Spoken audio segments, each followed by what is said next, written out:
आगे आप अपना डाउट क्लियर कर लेना, बस एक छोटी सी बात मुझे आपसे करनी थी। एज ए स्टूडेंट अगर मैं इस चीज़ को देखूं कि यार मुझे अच्छे से मैथ और साइंस अपना करना है 10th क्लास में, तो मुझे बहुत सारी बुक्स बताई जाती हैं, जैसे सैम्पल पेपर के लिए बुक्स बताई जाती है, PYQ के लिए, तो टोटली कन्फ्यूज हो जाते हैं किस पब्लिकेशन के लिए कैसे लें, कौन सी बुक लें जिससे अच्छा स्कोर हो। फिर बाद में सैम्पल पेपर की बुक, फिर PYQ, बहुत सारी बुक्स। तो ये सब चीज़ें ना आपको लेनी पड़े, उसके लिए हमने एक बनाया है वन स्टॉप सॉल्यूशन, जिसको बोलते हैं प्रैक्टिस 360। इसमें आपको सब कुछ मिलेगा, चाहे वो सैम्पल पेपर हो, चाहे प्रीवियस ईयर क्वेश्चन हो, NCERT एग्जाम्पलर हो, NCERT के सॉल्यूशन हो, MCQ हो, हर वो चीज़ जो 10th में तुम्हें टॉप करवाएगा।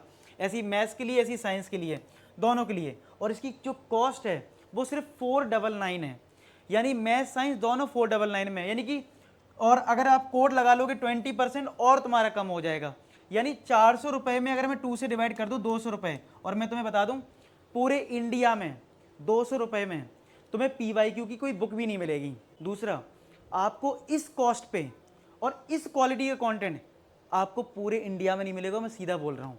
जो बच्चा यूज कर रहा है उसको पता है, आप भी यूज करोगे आपको भी पता लग जाएगा। और यहाँ पे तुम्हें सब कुछ मिल रहा है। और एक बात और, हर प्रीवियस ईयर क्वेश्चन का वीडियो सॉल्यूशन होगा, चाहे वो मैथ हो चाहे फिर वो साइंस हो। ऐसा नहीं सिर्फ मैथ्स में, मैथ साइंस दोनों में प्रीवियस ईयर क्वेश्चन के वीडियो सॉल्यूशन। अब आप बताओ कोई बुक खरीदोगे कुछ मिलेगा सॉल्यूशन? नहीं मिलेगा। तो पूरे इंडिया में बेस्ट कंटेंट है, आप एक बार जरूर चेक करें। और चेक करने के बाद आपको खुद चीज़ें रियलाइज होंगी कैसे लेना है। एप्लीकेशन की लिंक डिस्क्रिप्शन में है, आप चेक करना, उसके बाद आपको सारी चीज़ें क्लियर हो जाएंगी। डेफिनेटली लास्ट ईयर ही बच्चों ने 100 में 100 फोड़ा है, तुम भी फोड़ोगे। तो इसमें क्या है, in the given figure AB is a cord, ये कॉर्ड दे रखा है और सेंटर के साथ एंगल देखो 90 डिग्री है, right angle at the centre, radius आपकी 10 है, ये आपका 10 है रेडियस। इसमें बोला है एरिया ऑफ माइनर सेगमेंट बताओ, AQBP। ये देखो ऑटोमेटिक अगर ये वर्ड यूज नहीं भी करते हो, सिर्फ बोलते एरिया ऑफ सेगमेंट बताओ, तो पहले मैं माइनर सेगमेंट ही निकालता, क्योंकि 90 180 डिग्री से कम है और देख मेरा छोटा पार्ट है ये, तो ये माइनर ही होगा। तो पहले हम इस माइनर पे ही फोकस करते हैं। फिर बाद में इसने मेजर सेगमेंट का भी एरिया पूछा है, यानी कि इधर वाले का, ये पूरा मेजर सेगमेंट। मतलब अगर ये कॉर्ड है, अगर ये कॉर्ड है तो कॉर्ड के नीचे वाला जो पार्ट को दिख रहा है ये सेगमेंट है, लेकिन ये माइनर सेगमेंट है। लेकिन कॉर्ड के इस साइड वाला ये ज़्यादा बड़ा पार्ट दिख रहा है, ये मेजर सेगमेंट है। तो कैसे आएगा, अगर हमने माइनर एरिया निकाल लिया तो सर्किल के एरिया से अगर मैं ये वाला एरिया माइनस करूंगा तो ये मिल जाएगा। तो मेजर हमारे लिए बहुत बड़ा इशू नहीं है, पहले आप माइनर सेगमेंट पे फोकस करिए, ठीक है।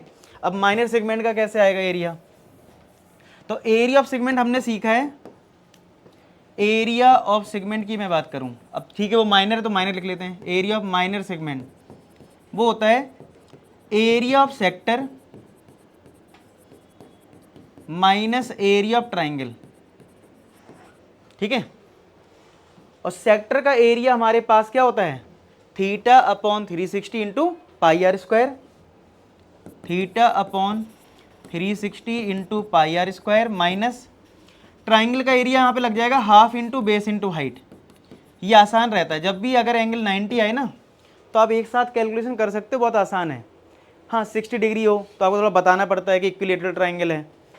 राइट एंगल में बहुत आसान है, 90 डिग्री यहाँ पे है, हाफ इंटू बेस, ये बेस हो जाएगा, ये हाइट हो जाएगा और हाइपोटेन्यूस सामने वाला, जरूरत ही नहीं है इसकी, ठीक है। चलो थीटा कितना है 90 अपॉन 360, पाई की वैल्यू 3.14 है, रेडियस आपके पास 10 है, माइनस हाफ। इस ट्राइंगल में ये देखो ट्राइंगल ये होता है ये, ठीक है।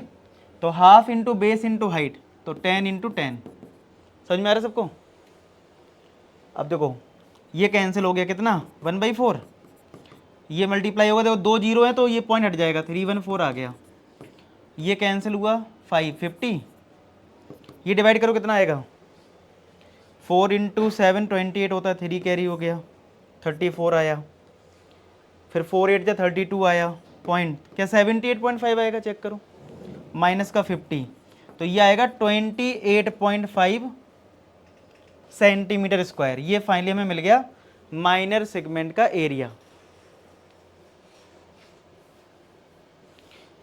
अब अगर माइनर सेगमेंट आ गया और मेजर निकालना है तो मैंने बोला एरिया ऑफ मेजर सेगमेंट कैसे आएगा, आप इस पूरे सर्कल के एरिया से इस माइनर सेगमेंट के एरिया को माइनस कर दो, यानी area of circle minus area of minor segment. तो सर्किल का एरिया क्या होता है पाई आर स्क्वायर, और माइनर सेगमेंट का एरिया हमारा ऑलरेडी आ चुका है 28.5, पाई की वैल्यू 3.14, रेडियस आपका 10 तो ये हो गया 314, ये आपका आ गया 314 माइनस का 28.5, कर लो माइनस। 314 में हमें 28.5 को माइनस करना है, 5 हुआ, ये कितना हुआ 13 में 8 जाएगा 5, फिर ये 10 बचेगा, 10 में 2 गया 8, और ये एक और कम 285.5 सेंटीमीटर स्क्वायर। चेक करिए आएगा ना, एक और देख लें आंसर शायद होगा 285.5। ठीक है, क्लियर हो गया कैसे होता है। तो आपको मेजर से डरना नहीं है, आप माइनर पे फोकस करिए। और माइनर कब तक रहेगा, जब तक एंगल 180 से कम होगा, चाहे वो 120 हो, चाहे वो 160 हो, 140 हो, 180 से कम है तो वो माइनर के अंदर आएगा, चाहे लिखा हो या नहीं लिखा हो। कभी कभी नहीं लिख के आए, सिर्फ बोलते find the area of segment, समझ जाओ एंगल जितना दे रखा है उसी हिसाब से निकाल देना है। ठीक है,